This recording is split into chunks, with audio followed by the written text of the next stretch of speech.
I used to think my stepfather's attention was just part of him trying to be supportive, kindness in the same way he'd help a neighbor fix a fence or carrying groceries for Mrs. Peterson next door.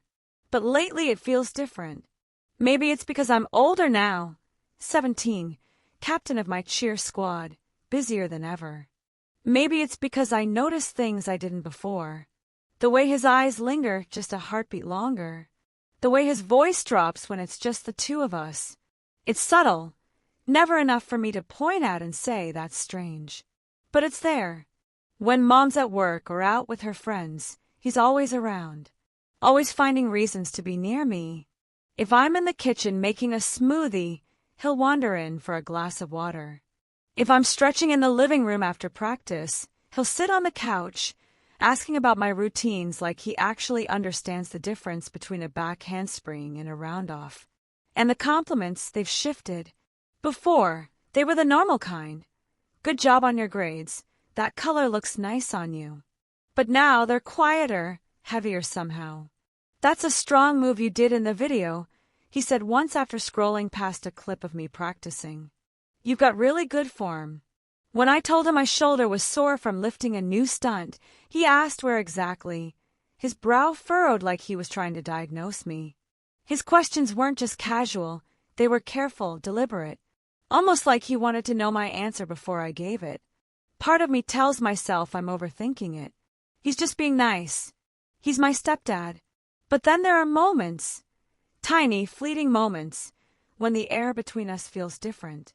Like today, when I came home from cheer practice, my ponytail still damp with sweat, and found him leaning in the kitchen doorway, watching me like he'd been waiting. "Rough day?" he asked. I shrugged, grabbing a bottle of water. "Just tired. We've been working on a new pyramid and my base kept." "Where's it hurting?" he interrupted, stepping closer. I froze for a second. "My legs, mostly. And here," I said, gesturing vaguely to my shoulder. He nodded slowly, his gaze lingering before he smiled. Not the quick, easy smile he gave everyone else, but something smaller, almost private. "You push yourself too hard sometimes. It should have felt normal." It didn't. Mom had texted around 6, letting me know she wouldn't be home until late. Something about dinner running long with her friend. I told her, okay, and didn't think much of it. But as soon as I set my phone down, I realized what that meant. Just me and my stepdad for the rest of the night. I was curled up on the couch in my oversized hoodie and cheer shorts, scrolling aimlessly through my phone when he appeared from the hallway. He had that relaxed, end-of-the-day look, sweatpants, a t-shirt, hair slightly mussed. "You still sore from practice?" he asked, stepping into the living room. "A little," I admitted. "Mostly my calves and my shoulders still tight." He hesitated for a moment, then tilted his head like he just thought of something. "Want me to help with that? I give a pretty decent massage." I laughed under my breath, unsure. "I don't know." "Come on," he said, a hint of playfulness in his voice. "It's just a massage. You'll feel better."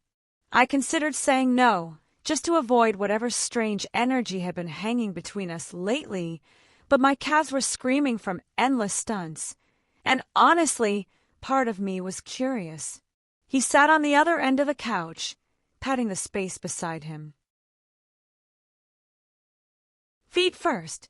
Trust me, you'll thank me." I stretched out reluctantly, letting him take one of my ankles into his hands. His thumbs pressed into the arch of my foot, slow and deliberate, and I had to admit it felt good. Really good. "You've been working hard," he said after a moment, his voice low. "I can feel the tension here." I gave a small shrug, trying to keep it casual. "Cheers like that. We're always pushing." He chuckled softly. "I know. I just don't like seeing you wear yourself down." "Something about the way," he said, "seeing you made my stomach flip," though I quickly looked away, pretending to focus on the muted TV. When he switched to my other foot, there was a pause, like he was about to say something but thought better of it. Instead, he set my feet down gently and shifted closer. "Shoulder," he asked. "Sure," I said, my voice a little tighter than I meant. I turned slightly so he could reach, and his hands moved to my upper back, kneading with careful pressure. The warmth from his palms seeped through the thin fabric of my hoodie, and I felt myself leaning forward without meaning to. "You're tense," he murmured, almost to himself. I gave a short laugh. "School, practice life. It happens." He didn't answer right away, just kept working at a knot near my neck. Then, unexpectedly, he said, "You've grown up a lot this year." I froze. "What's that supposed to mean?" "Nothing bad," he said quickly. I notice things. The way you carry yourself now. The way people look at you." I wasn't sure if it was the massage or his words, but my pulse picked up. "People," I repeated. "Yeah," he said, his hands still moving in slow, steady circles. "I see the guys on your team watching you. Even some of the dads when they pick up their kids." He let out a small, almost amused breath. "They notice you. I can't not notice that." For a second, I didn't know what to say. His words weren't exactly inappropriate, but they landed heavy in the air between us. I shifted slightly, meaning to put more space between us, but instead his hand brushed against the side of my neck. Light, almost accidental, but enough to make me go still. "You okay?" he asked softly. "Yeah," I said quickly, pulling my hoodie tighter around me. He leaned back then, breaking the moment, and smiled faintly. "Didn't mean to make you uncomfortable. Just saying what I see." Before I could answer, there was a knock at the door, loud enough to make both of us jump. We glanced at each other, the tension snapping in an instant. "I'll get it," he said, standing. As he walked to the door, I sat there, heart still beating too fast, wondering why my shoulders suddenly felt heavier than before. And as the door opened and I heard a familiar voice, one of the boys from my cheer squad, asking if I'd gotten the routine video, I couldn't help but notice the way my stepfather's tone changed when he answered. Calm, measured, almost protective. It made me wonder, was he just looking out for me, or something else entirely? The house was quiet in that way it only gets late at night, every creak in the floor, every sigh of the walls louder than it should be. I had just turned off my lamp, the faint blue glow from my phone fading into darkness, when I heard it. A low murmur. My stepfather's voice. It was muffled, as though he was speaking into the phone. But there was something about his tone, careful, measured, like he was choosing each word as if it mattered more than it should. I couldn't make out the exact words, but the cadence was unlike the easy conversation he had at dinner. Something inside me tightened. I rolled over, staring at the ceiling, telling myself it was none of my business. But my mind wouldn't let it go. Who was he talking to? And why did his voice sound like that? The longer I listened, the more restless I became. Finally, my curiosity tipped over into action. I slid out from under the covers, the carpet cool under my bare feet. The hallway was dark, lit only by a faint sliver of moonlight spilling through the blinds. I padded quietly toward his room, each step making my pulse thrum louder in my ears. The closer I got, the clearer his voice became, still low, but now I could catch fragments. "Don't. I told you not yet. Not yet." I paused just outside his door. It was open a few inches, enough to let a thin slice of warm light spill into the hall. I shouldn't be here. I knew that, but I leaned closer anyway. "I can't," he said after a pause, his tone almost conflicted. "It's not the right time. She's different now." My stomach flipped, though I didn't know why. Who was he talking about? And why did I feel, with every word, that he was speaking about me? A floorboard creaked beneath my foot, and I froze. The light shifted inside the room, and his voice stopped abruptly. Silence filled the air, thick and heavy. Then his voice, calm but sharper now. "Who's there?" I swallowed hard, my mouth suddenly dry. "It's just me," I said, my voice barely above a whisper. There was a brief pause, then the sound of his footsteps approaching. The door swung open wider, and he stood there, phone still in his hand, his expression unreadable. "What are you doing up?" he asked, his voice low, not angry, but cautious. "I couldn't sleep," I said, trying to sound casual. "I heard you talking." His eyes held mine for a moment longer than felt comfortable. Then, slowly, he stepped aside. "Come in." I hesitated, but my curiosity was stronger than my better judgment. I stepped past him into the room. The phone was on the nightstand now, the screen dark. He didn't explain. Instead, he gestured toward the chair near his desk. "Sit." I sank into it, my heart still racing, every nerve on edge. "You shouldn't wander around at night," he said, his gaze steady. "It's not always safe." I almost laughed at the absurdity. Not safe in my own house? But there was something in his tone, a subtle warning, that made me stay quiet. Then he leaned forward slightly, his elbows resting on his knees. "If you have questions," he said, "it's better to ask me directly instead of listening at doors." The air between us felt charged again, the same way it had earlier on the couch. Only now it was darker. And I realized, whatever he had been talking about before, I wasn't sure I wanted the answer. I could feel his eyes on me, weighing every flicker of my expression, every twitch of my hands. My mind was scrambling for something, anything, that would explain why I was at his door in the middle of the night. I began, my voice soft. I thought I heard something outside my window, like footsteps. His gaze shifted, just slightly, but I caught it. That subtle flicker, as if he was searching for truth in my words. I got kind of scared, I added, looking down at my hands. "And then I heard you talking, so I came here." The pause that followed was long enough to make my skin prickle. Finally he stood, moving toward the window in his room and glancing out into the night. "Probably just the wind," he said, though his tone was less certain than the words. He turned back to me, one brow raised. "But you shouldn't have to worry about that." I nodded faintly, my throat dry. "I know it's silly, but could I maybe stay in here tonight? Just until I fall asleep." His expression didn't change right away. He just watched me, like he was reading the spaces between my words. Then, slowly, he gestured toward the bed. "All right," he said, his voice quieter now. "But only because you're acting like you've just seen a ghost." That made me laugh nervously, though my pulse was still uneven. He pulled back the blanket on one side and stepped away, giving me room. The mattress dipped as I slid onto it, the faint scent of his cologne clinging to the sheets, warm, clean, familiar in a way that made me both comforted and unsettled. He moved around the room, picking up his phone, turning off the desk lamp, and finally switching off the overhead light. The only glow came from the street lamp outside, painting faint stripes across the floor.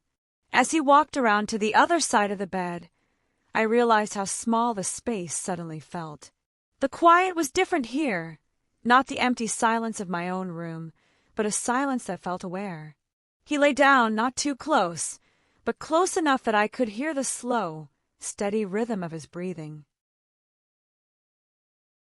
"Better?" he asked into the dark. I nodded, though I wasn't sure if he could see it. "Yeah, thanks." There was a pause, then his voice, lower now. "You've been acting different lately." My breath caught. "Different how?" "Just quieter. Watching more than talking." His words hung there, heavy. "Makes me wonder what's on your mind." I turned my face toward the ceiling, unsure if I wanted him to keep wondering, or if I wanted to tell him everything. But before I could speak, there was another sound outside. A faint, deliberate crunch of gravel. I wasn't imagining it this time. He sat up immediately. The sound was faint, but it cut straight through me, like it didn't belong to the night. I bolted upright, my pulse loud in my ears. He was already moving, crossing to the window in 2 strides. The curtain shifted as he peered outside, scanning the dark yard, the dim outline of the street beyond. After a moment, he turned back to me. "Nothing there," he said, his voice steady but softer than usual, like he didn't want to startle me. I nodded, but the tension in my chest didn't ease. "It just sounded so close," I murmured. He came back to the bed, the mattress dipping under his weight. This time, he lay down closer, close enough that I could feel the heat radiating from him. "Hey," he said quietly, "you're safe. I'm right here." Then his hand moved, slowly, lightly, brushing down my arm in a steady rhythm. The touch was meant to soothe, and yet it did something else, too. Something I wasn't expecting. The room felt warmer suddenly, but not from the blanket. A strange mix of calm and alertness stirred inside me, as if my body didn't know whether to relax or brace for something. I kept my eyes fixed on the faint glow from the street lamp outside, but he must have noticed something in me, because he shifted his gaze to my arm. "You've got goosebumps," he said, his voice low. "Are you cold?" I hesitated, just long enough for him to notice, then shook my head. "No, I'm fine." His hand lingered a moment longer, the pads of his fingers barely grazing my skin, before he let it drop to his side. But the air between us had shifted again, thick in a way I didn't have a name for. My heartbeat hadn't slowed, and somewhere in that strange quiet, I realized the goosebumps weren't from the chill at all. I shifted under the blanket, trying to focus on my breathing, but the restless feeling in me wouldn't fade. The truth was, my legs were sore from practice, the deep ache from too many jumps and stunts settling in. I hesitated before speaking, my voice quieter than I meant it to be. "Hey, could you maybe do my legs?" He glanced at me. "Your legs?" I nodded, keeping my tone casual. "Yeah, my thighs are killing me from the lifts we've been doing in cheer. Just like you did with my shoulder earlier." For a moment, he didn't move. Then he sat up slightly, his expression unreadable. "All right," he said finally, "if it helps." I shifted, so my legs stretched out toward him over the blanket. He pulled the fabric back just enough to reach, his hands warm against my skin. At first, it was exactly what I'd asked for, firm, steady pressure working into the sore muscles. I let my eyes flutter shut, exhaling slowly as the tension eased out of my quads. "You've been pushing yourself hard," he murmured, almost to himself. "Comes with the sport," I said lightly. "Still," he replied, his thumbs pressing deeper for a moment, "you've got to take care of yourself. Can't have you running yourself into the ground." His tone wasn't just casual concern. It carried something heavier, more personal. And I felt it in the way his hands moved, slower now, deliberate, as though he was paying attention to more than just the muscles under his palms. I swallowed, my heartbeat picking up again, but didn't say anything. He must have noticed. "You okay?" he asked softly, glancing up at me. "Yeah," I said quickly, forcing a small smile. It feels different than I expected." His lips curved in the faintest hint of a smile, though he didn't respond. The room seemed smaller, quieter. And under his touch, I wasn't sure anymore where the line between relief and something else entirely began. His hands slowed, the pressure gentler now, almost like he was tracing the lines of the muscles rather than working them. I could feel my pulse in my throat, and for a second, I thought about telling him to stop, not because it hurt, but because I wasn't sure where this was going. But neither of us moved away. When his fingers paused just above my knee, I looked at him. Really looked. His eyes met mine, steady, searching, and for a heartbeat, it was like the whole room stilled around us.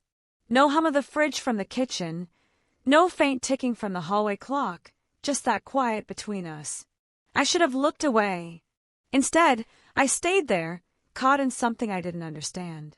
And then, slowly, as if giving me every chance to pull back, he leaned in. The warmth of his breath, brushed against my cheek first, his eyes flicking down for just a fraction of a second before closing the distance. The kiss was soft, tentative, almost hesitant, like he wasn't sure he was allowed to want it. But the moment it happened, my stomach flipped in a way I'd never felt before. I didn't push him away. When he pulled back, his gaze searched mine again, like he was trying to read exactly what I was thinking. My heart was hammering, so loudly I was sure he could hear it. Neither of us spoke. But in that silence, I knew something had shifted, and there was no going back to how it was before.